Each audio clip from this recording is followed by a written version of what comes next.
Okay, so far we have studied two important concept of triangles. दो concept सीखे हुए हमने. क्या सीखे हुए हैं अभी? एक ASA और SAS. इसके बेस पे हम लोग क्वेश्चन कर रहे हैं. We are doing questions on the basis of this.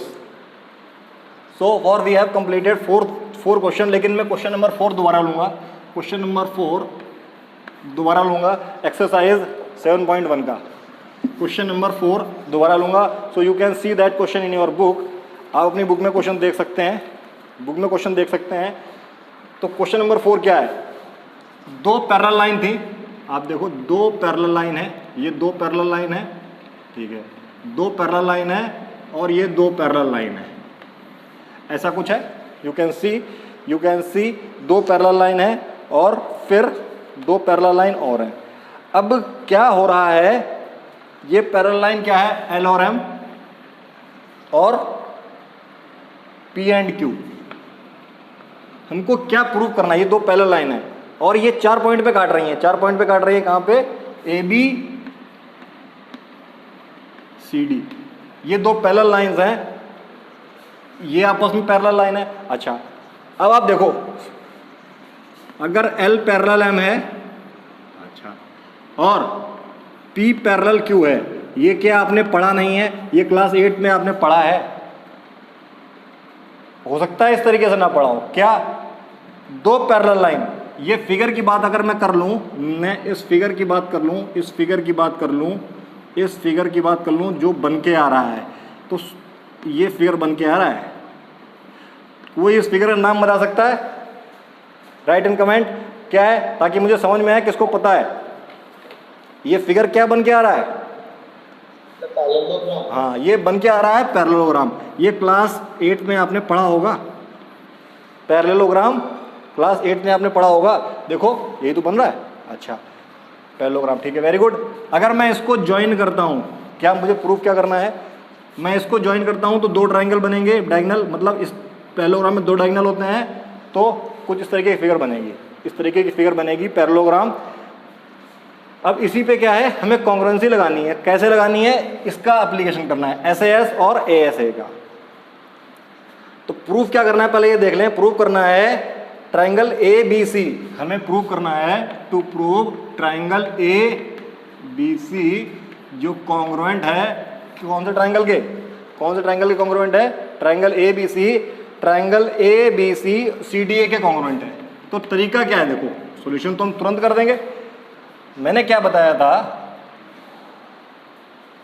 जो ट्राइंगल कॉन्ग्रुएंट करने हैं उसको आप अलग से फिगर ड्रॉ कर लो. उसका कैसे? देखो, ABC. तो ABC तो यही बनेगा ना, ABC.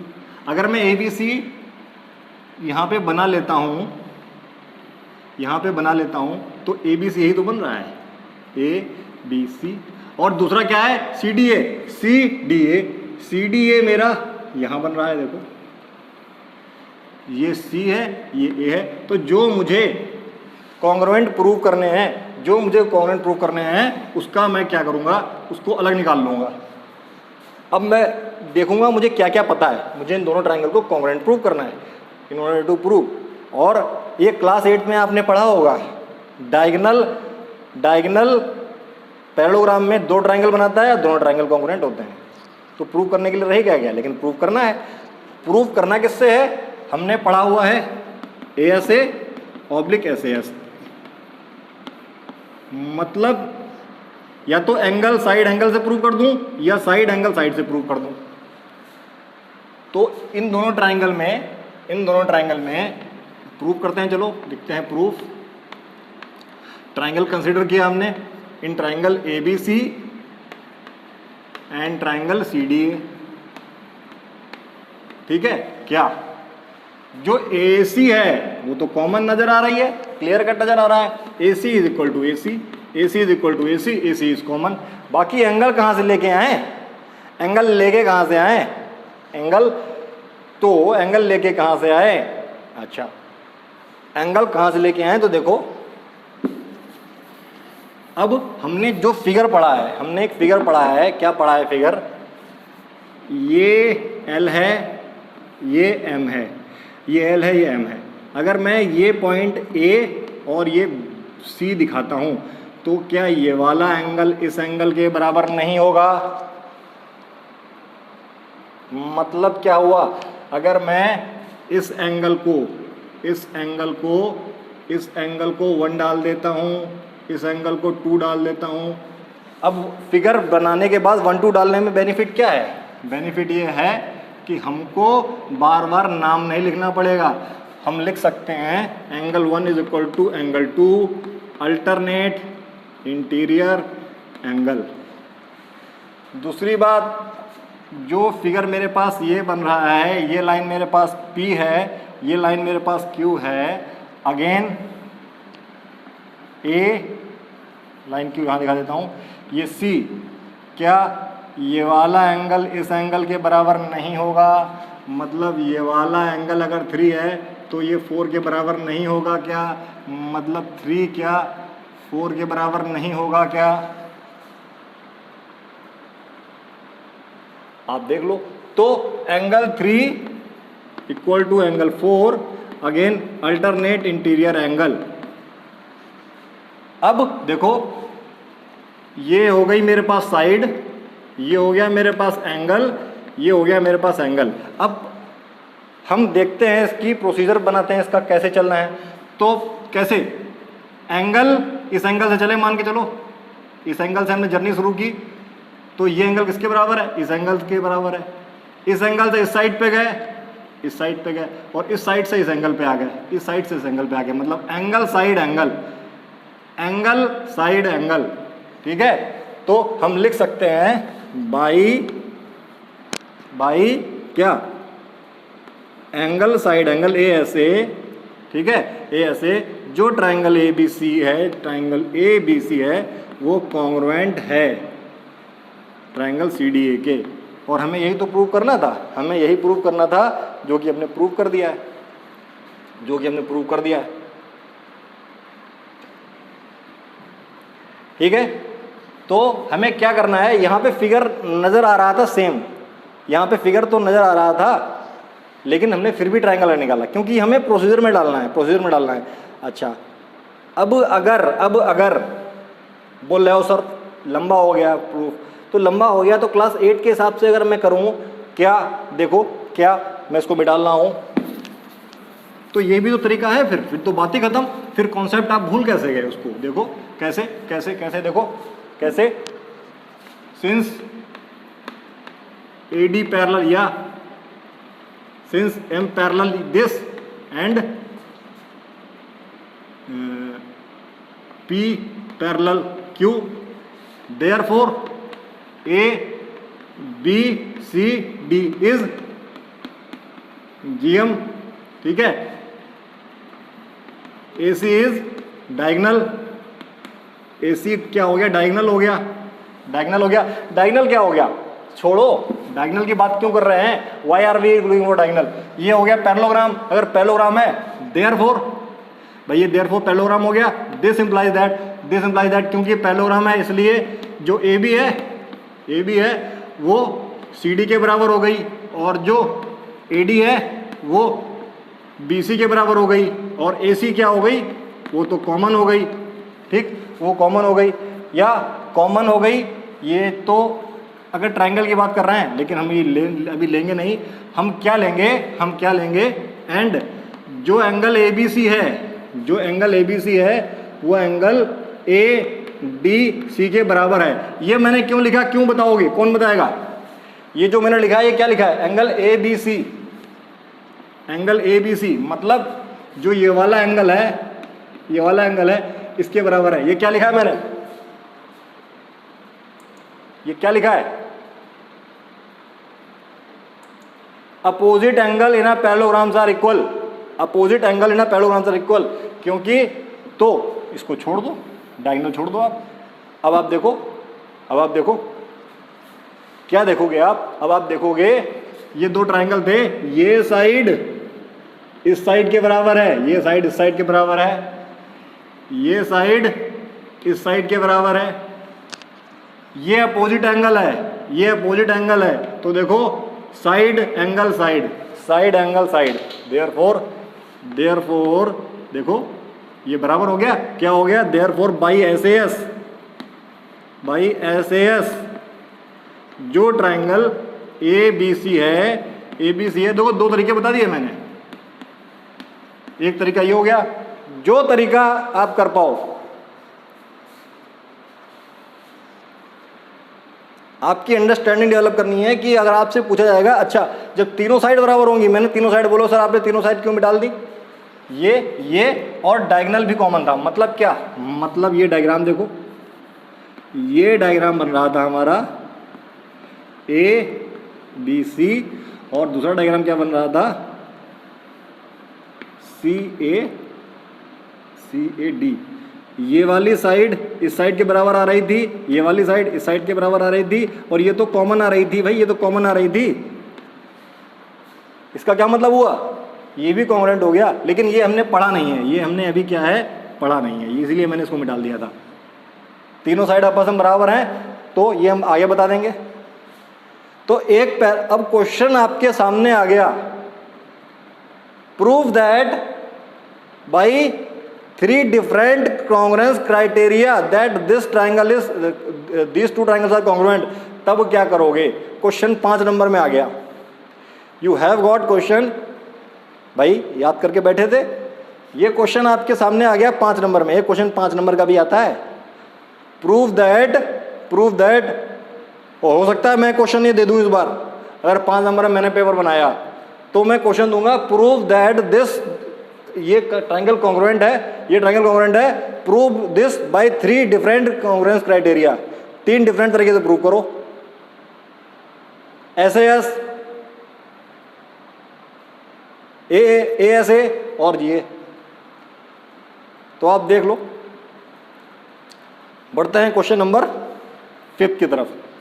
Question number 5 please you can see, कोई डाउट है इस क्वेश्चन में आपको?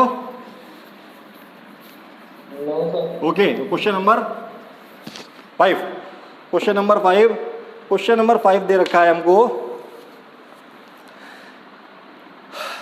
अगेन एक है एंगल ए और एंगल बी को बाइसेक्ट कर रहा है, नहीं सॉरी क्या है, एंगल ए को एल लाइन बाइसेक्ट कर रही है, एंगल ए को लाइन एल बाइसेक्ट कर रही है, ठीक है, और एल पे कोई पॉइंट है बी, दैट ओके। तो BP and QB are perpendicular, diagram में आपको नजर आ रहा होगा, बीपी एक एंगल है, एंगल के बीच में एक एंगल है, एंगल के बीच में एक बाइसेक्टर है, और बाइसेक्टर के ऊपर हमने एक पॉइंट लिया है, उस बाइसेक्टर से हमने एंगल की आर्म पे 2 लाइन परपेंडिकुलर लाइन डाली हैं। अब हमको प्रूफ क्या करना है, हमको प्रूफ करना है ट्राइंगल ए पी बी और ये कॉन्ग्रुएंट है। अगर कुछ भी समझ में नहीं आता है तो क्या करो, पहले ट्राइंगल ए पी बी बना लो, ट्राइंगल ए पी बी। तो हमने ट्राइंगल ए पी बी बनाया, ट्राइंगल ये ए है, ये पी है और ये बी है, ये हमने बना लिया, ये 90 डिग्री है। दूसरा ए क्यू बी हमने क्या बना लिया, ए क्यू बी, तो ये ए है, अच्छा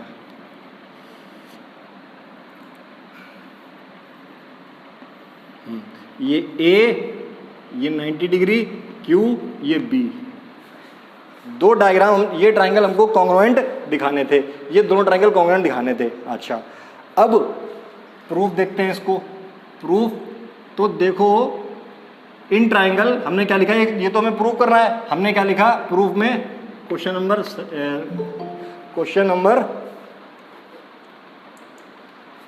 5, क्वेश्चन 5 चल रहा है, ये क्वेश्चन 5, ये हमको प्रूव करना था, तो हमने प्रूफ किया, हमने प्रूफ करना शुरू किया, क्या लिखा, इन ट्राइंगल, इसमें इन दोनों ट्राइंगल में क्या, देखो ये वाला एंगल इसके बराबर है, मतलब एंगल ए पी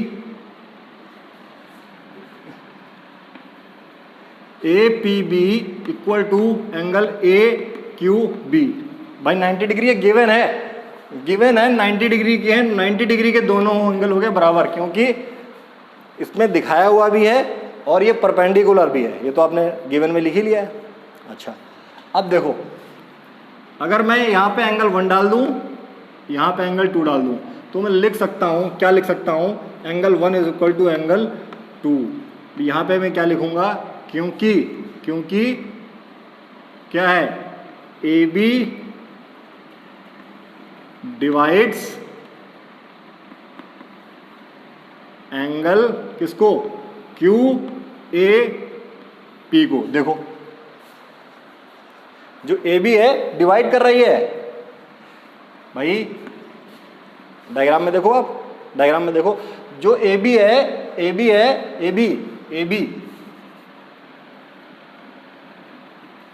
जो ए बी है वो इसको डिवाइड कर रही है। मतलब क्या कहने का मतलब है, ये डायग्राम ऐसे जा रहा है, ये डायग्राम ऐसे जा रहा है, तो एंगल 1 यहाँ पे आएगा, एंगल 2 यहाँ पे आएगा, ये दोनों एंगल बराबर हैं, ए बी दोनों को बाइसेक्ट कर रही है, ए बी दोनों को बाइसेक्ट कर रही है। अच्छा, और दूसरा जो ए बी है, A B is common, A B is common, आप कॉमन भी लिख सकते हैं। तो अब आप देखो क्या हो गया, एंगल साइड, मतलब एंगल के बाद साइड पे जाएंगे, फिर एंगल पे जाएंगे, एंगल के बाद साइड पे जाएंगे, ए एस। अच्छा सॉरी, यहाँ पे क्या हो गया हमारे पास प्रोसीजर, देखो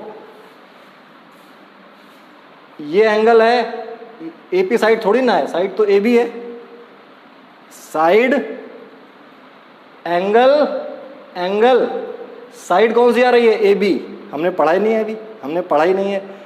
तो हमें पता है क्या,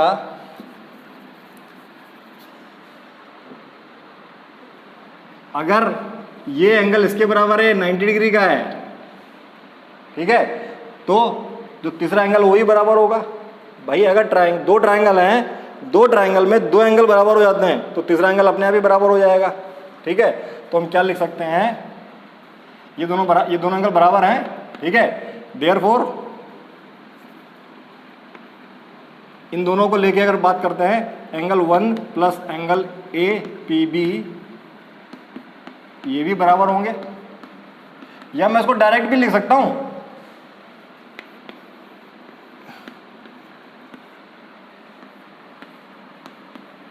कहने का क्या मतलब हुआ, जो एंगल मेरा ए बी पी है वो भी एंगल ए बी क्यू के बराबर होगा। क्यों, इसको मैंने क्यों नहीं समझाया, मैंने एंगल सम प्रॉपर्टी लगा दी इसके ऊपर एंगल सम प्रॉपर्टी लगा दी है, इसके ऊपर एंगल सम प्रॉपर्टी लगा दी है, तो वही लगाया मैंने। तो मैं यहाँ पर लिख सकता हूँ by angle sum property on triangles. तो यहाँ लिख दो गिवन ट्राइंगल्स, नाम डालने की जरूरत नहीं है, गिवन ट्राइंगल्स। तो एंगल सम प्रॉपर्टी कैसे लगाई है, 180 में से ये वाला एंगल और ये वाला एंगल माइनस किया है, 180 में से ये वाला और ये वाला एंगल माइनस किया है, ये वाला एंगल इसके बराबर है, ये वाला एंगल इसके बराबर है, तो बचा हुआ पार्ट तो बराबर ही आएगा, डायरेक्ट बचा हुआ पार्ट तो बराबर ही आएगा। तो अब देखो ये वाला एंगल, अच्छा, और एंगल 1 और 2 और साइड ए बी,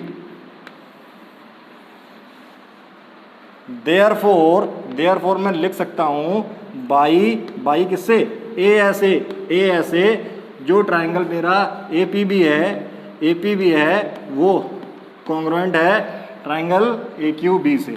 हो गया, कैसे भाई, ये वाला एंगल इस एंगल के बराबर है,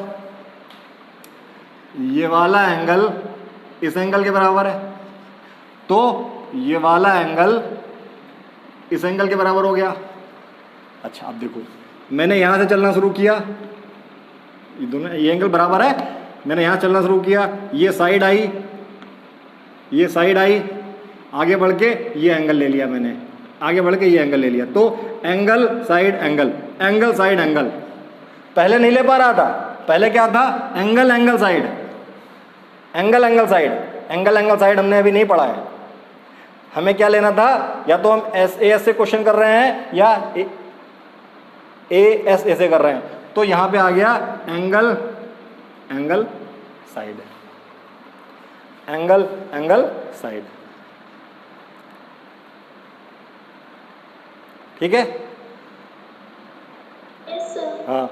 तो ये ट्रायंगल कॉन्ग्रुएंट हो गए, ये ट्रायंगल कॉन्ग्रुएंट हो गए। तो हमें दूसरा क्या प्रूव करना है, BP एंड PQ। अब देखो जब ये चीज़ हो जाती है, ये चीज़ जब हो जाती है, जब दो ट्रायंगल कॉन्ग्रुएंट प्रूव हो जाते हैं, तो हम क्या लिखते हैं, हम लिखते हैं बाई CPCT। क्या लिखते हैं, बाई CPCT। CPCT टाइप करके बताओ क्या है, बाई CPCT।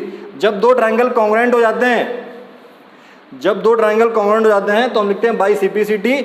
बाई CPCT क्या, तीन चीज़ें बराबर हो गई, बची हुई तीन चीज़ें बराबर ही होंगी, मतलब इसके तीनों एंगल बराबर हैं आपस में, साइड बराबर है, एक साइड कॉमन है। तो इसका मतलब CPCT का मतलब क्या हुआ कि जो BP है, जो BP है वो BQ के बराबर होगी। लेकिन CPCT होता क्या है, कैन यू टाइप, ये बोल के बताओगे CPCT क्या होता है। जब दो ट्रायंगल कॉन्ग्रुएंट हो जाते हैं तो हम लिखते हैं CPCT।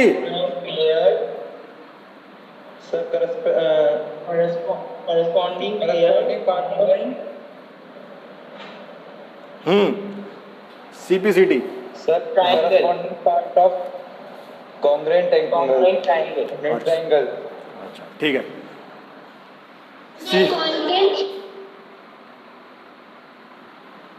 CPCT का मतलब होता है corresponding part of congruent triangles।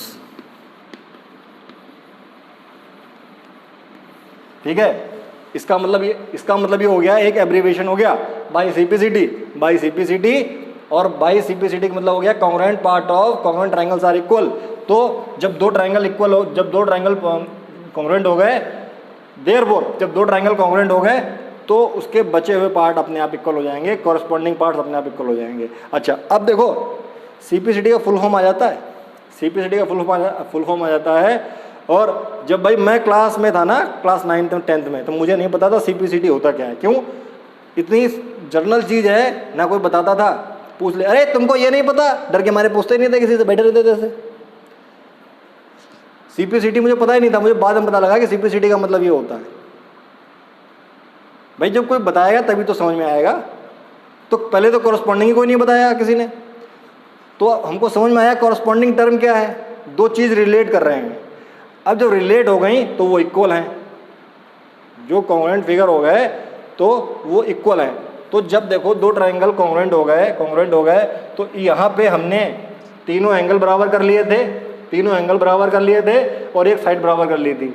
तो CPCT से क्या हुआ, B की जो बची हुई साइड कौन सी, BP BQ के बराबर होगी, और AB जो है वो AB नहीं, AP जो AP है वो AQ के बराबर होगी। भाई CPCT से दोनों बराबर हो गए। पूछा गया है BP एंड BQ और B is equidistance from the arms. अब देखो ये तो दोनों हो गए भाई, यही तो है। तो हम लिख सकते हैं, क्या लिख सकते हैं, since BP equal to BQ therefore P is equidistance from AQ and AP। लिख सकते हैं कि नहीं लिख सकते हैं, मैं इसको मैं डालना हूं, मतलब क्योंकि BP बराबर BQ है, क्योंकि BP बराबर BQ है, therefore this implies that, therefore जो P है, जो B है, जो पॉइंट B है, B इज